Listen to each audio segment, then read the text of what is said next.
Hoje, com muita tristeza, eu fiquei sabendo, através de filmagens, que pessoas que votam no Lula foram atacadas na Basílica de Nossa Senhora Aparecida. Foram encurraladas por bolsonaristas enfurecidos.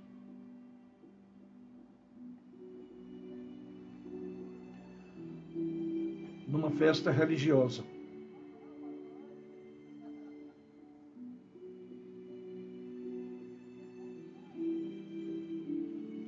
Não é à toa que eu estou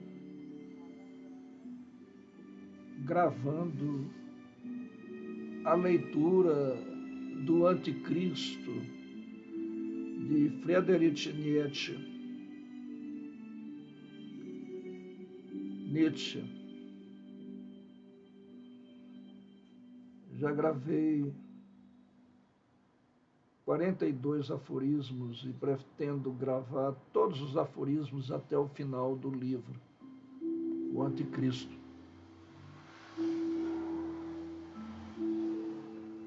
Para que a gente entenda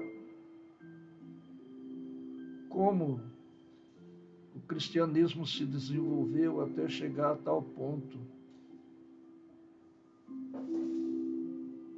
de violência que hoje assola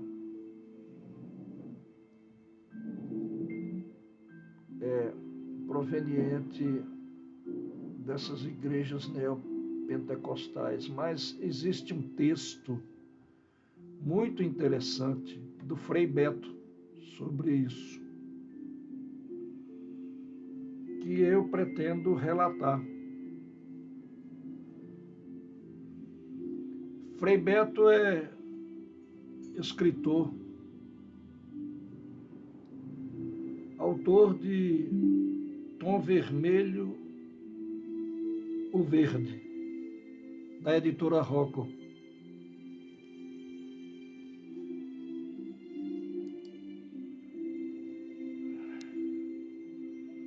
Entre outros livros ele tem.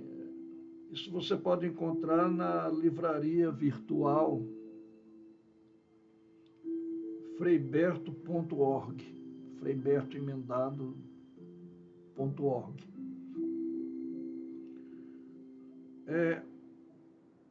O texto que eu vou ler para vocês agora, ele é intitulado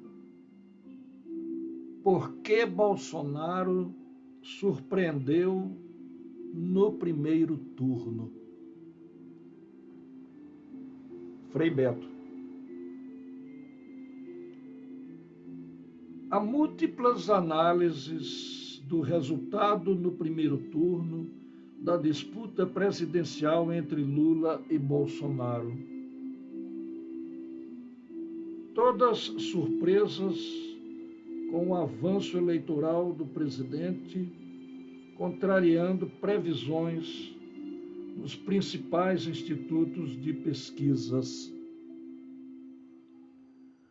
Pelos locais de votação, via-se muito mais roupas vermelhas, eleitores de Lula, que verde e amarelo, eleitores do Inominável.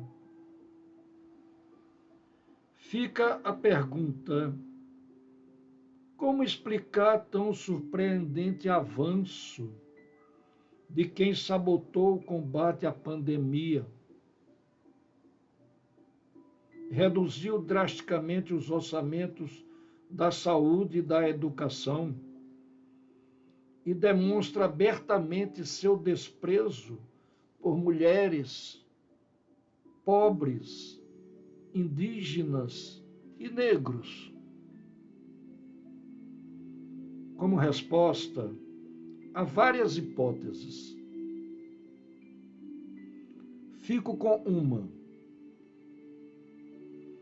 Toda pessoa se inclui em um sistema de sentido, ainda que disso não tenha a menor consciência. Vale para o monge budista e para o chefão do narcotráfico.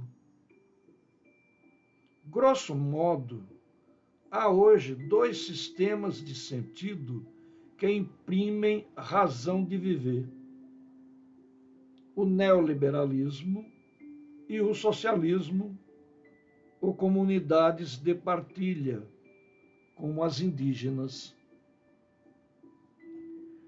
Dentro desses dois sistemas há subsistemas,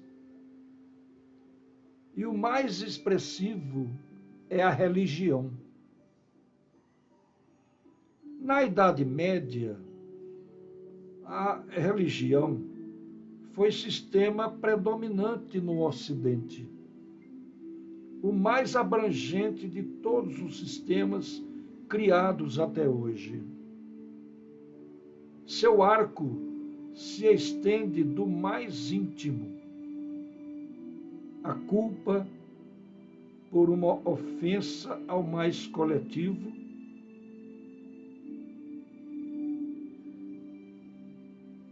seu arco se estende do mais íntimo, a culpa por uma ofensa,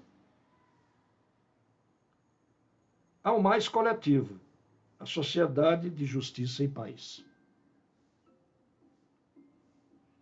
A religião explica desde a origem do universo até o que ocorre a cada pessoa após a morte.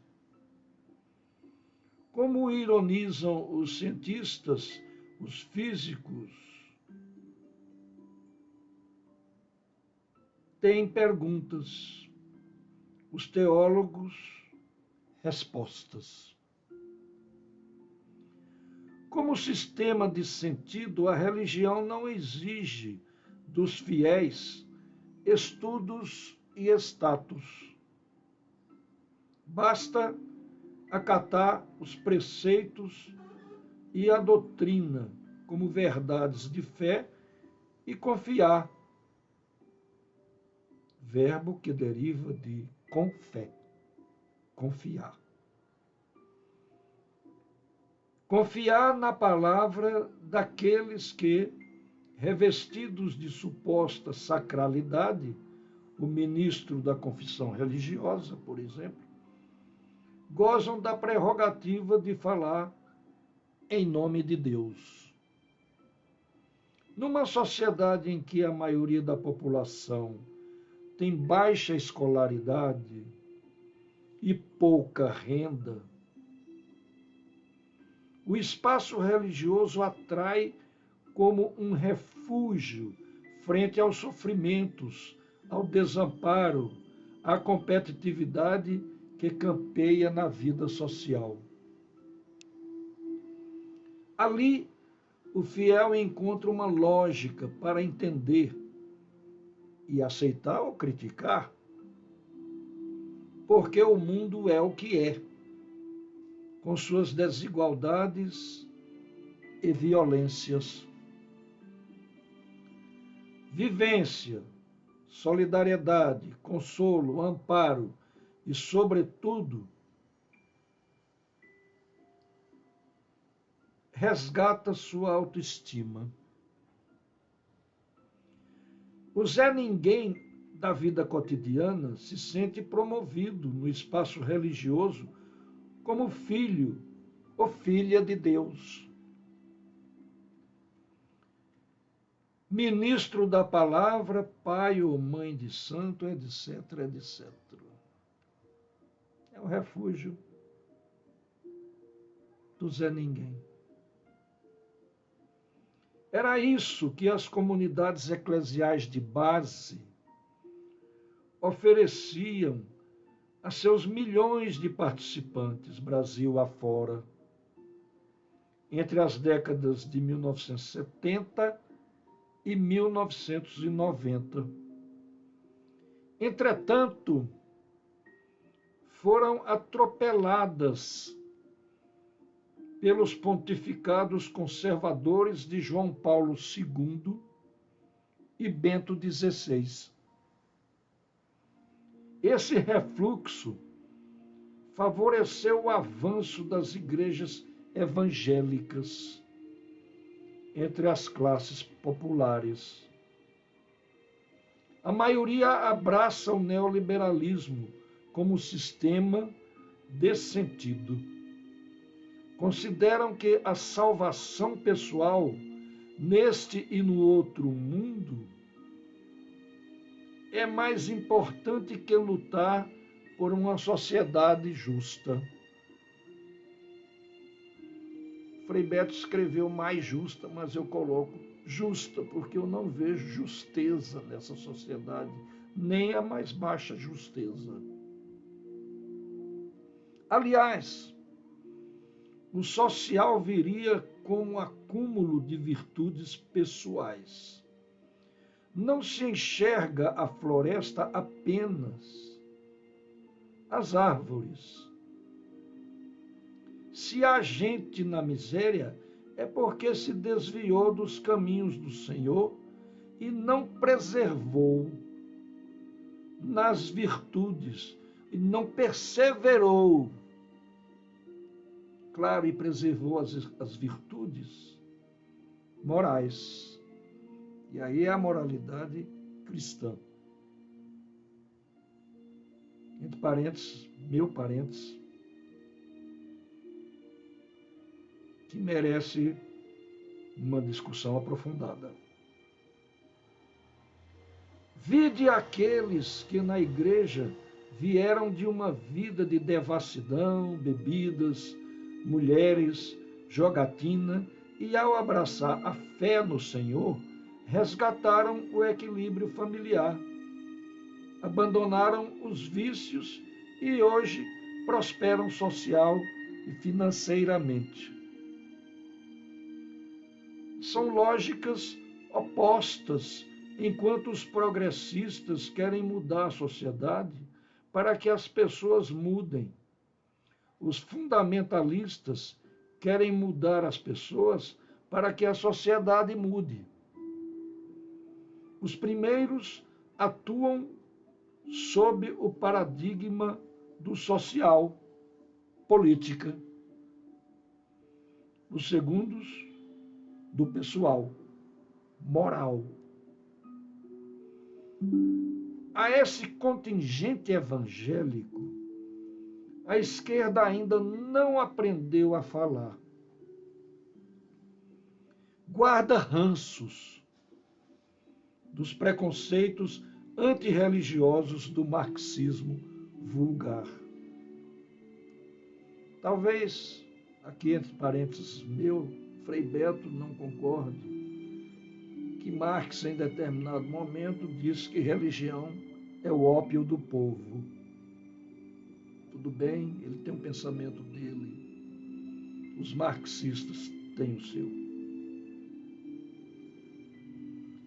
E é desses cristãos fundamentalistas dispostos à servidão voluntária que Bolsonaro obtém mais apoio. Aqui, Frei Beto está falando de servidão voluntária descrita por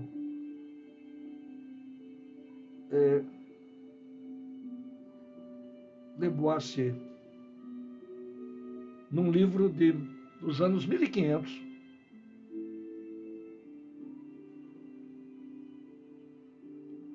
Não há argumento que consiga demovê-los, pois não pensam com a razão, e sim com a emoção temperada por algo que transcende a razão, a fé. Tenho conversado com muitos deles. Argumentam que se a situação brasileira está ruim, não é culpa do presidente, e sim da pandemia e da guerra na Ucrânia. Ora, a pandemia fome, peste e guerra, aqui num parênteses que eu faço a Frei Beto, sempre existiram na humanidade. Sempre foram desafios. A pandemia, peste, como a peste negra na Idade Média. Só que nós, com mais recursos tecnológicos, conseguimos fazer vacinas, que Bolsonaro boicotou, até ver possibilidade de fazer corrupção comprando vacina.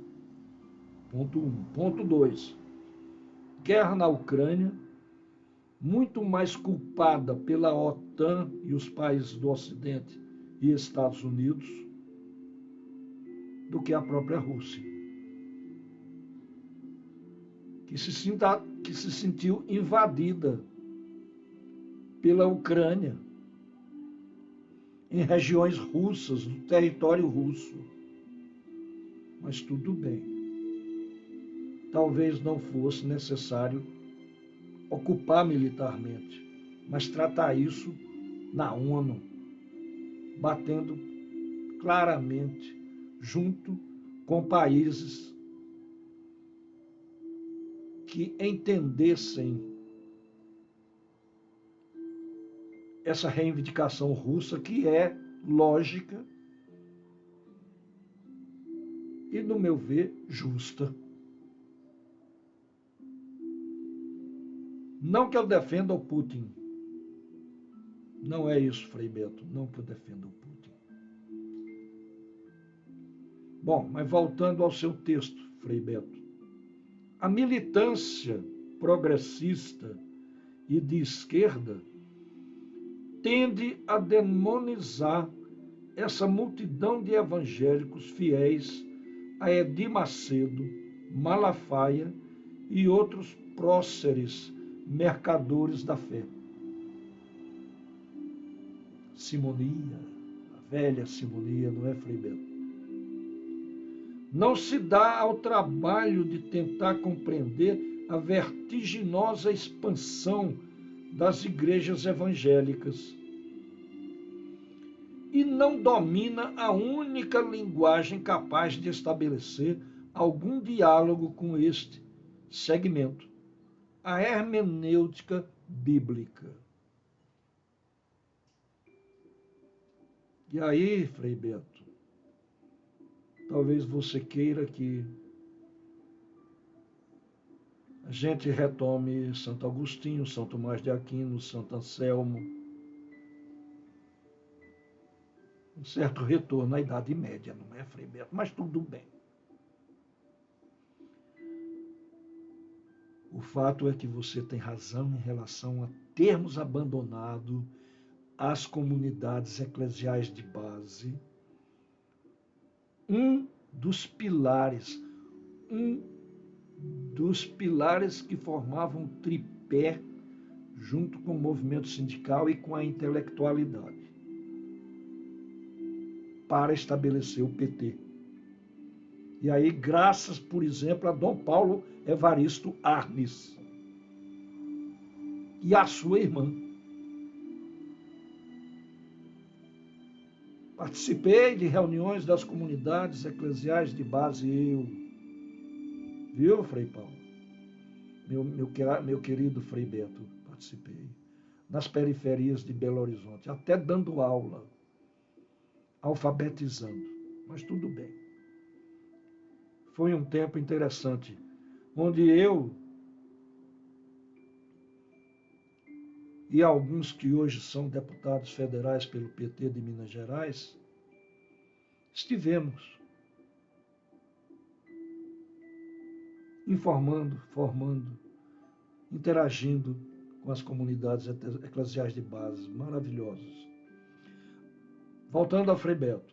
Agora, já não há tempo suficiente para os eleitores de Lula redirecionarem a postura frente aos evangélicos eleitores de Bolsonaro.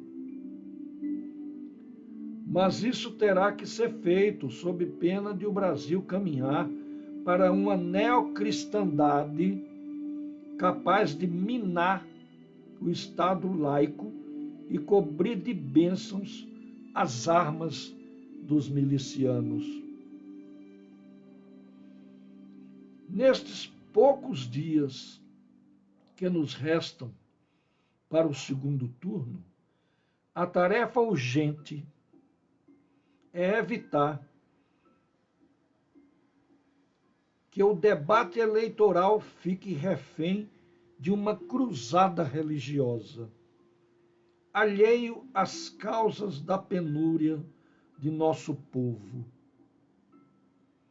Convencer os indecisos da pertinência de eleger Lula, desconstruindo o mito, entre aspas. Isso mesmo, Frei Beto. A mitologia grega está longe há milhares de anos atrás. Os mitos do Olimpo estão longe. Os deuses do Olimpo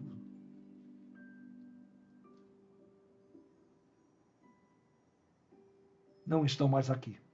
Infelizmente, porque se estivessem, talvez a gente não tivesse essa neocristandade horrível que está aí. Não tivesse esses anticristos que estão aí. Estou gravando o Anticristo de Nietzsche, os aforismos todos, para que a gente compreenda o que é essa neocristandade que o Frei Beto coloca.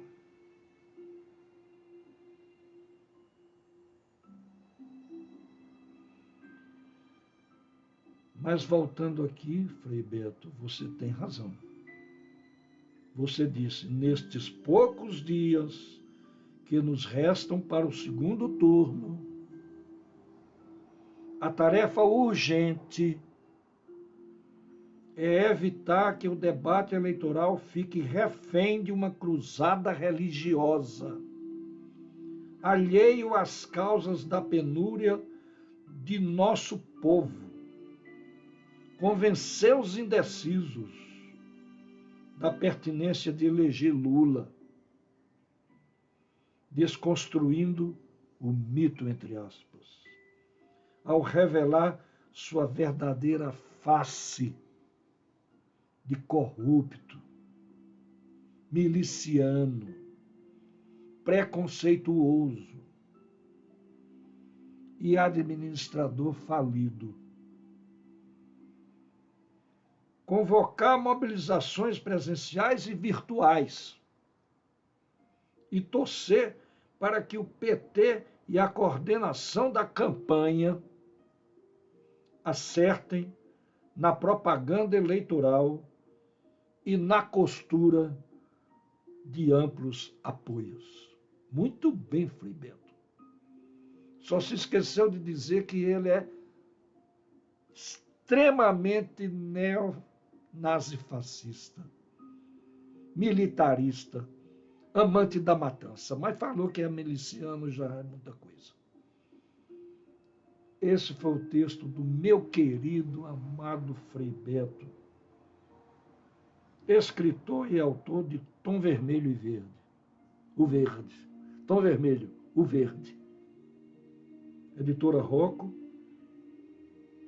livraria virtual freibeto.org.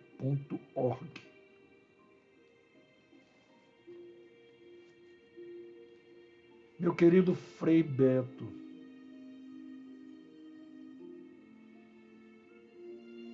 eu já comunguei com a cristandade da teoria da libertação. Admiro-a. Vi na teoria da libertação, que foi combatida por João Paulo II e pelo pastor alemão, esse Papa não sei o que lá, 16, que foi substituído pelo franciscano, acho que é jesuíta e franciscano ao mesmo tempo, combatida duramente.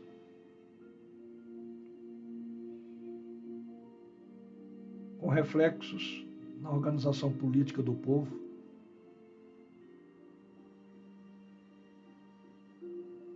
Uma saída para mim próprio, para minha consciência. Então, ler você, Frei Beto, é uma beleza, é maravilhoso. Eu trabalhei com um Padre Tilden Santiago, quando ele foi secretário de Meio Ambiente de Minas Gerais. Eu era, a convite dele e do PT, no governo de Itamar Franco, o superintendente de política ambiental da Secretaria de Meio Ambiente de Minas Gerais.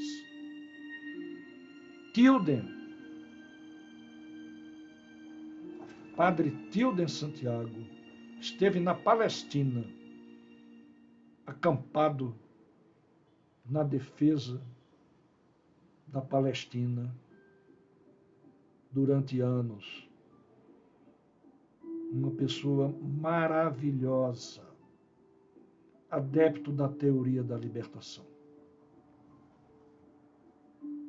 E Itamar era governador de Minas Gerais, depois de ter sido vice do Collor e ter assumido a presidência da República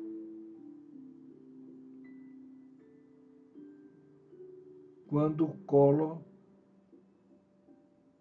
sofreu o seu impeachment, justo impeachment.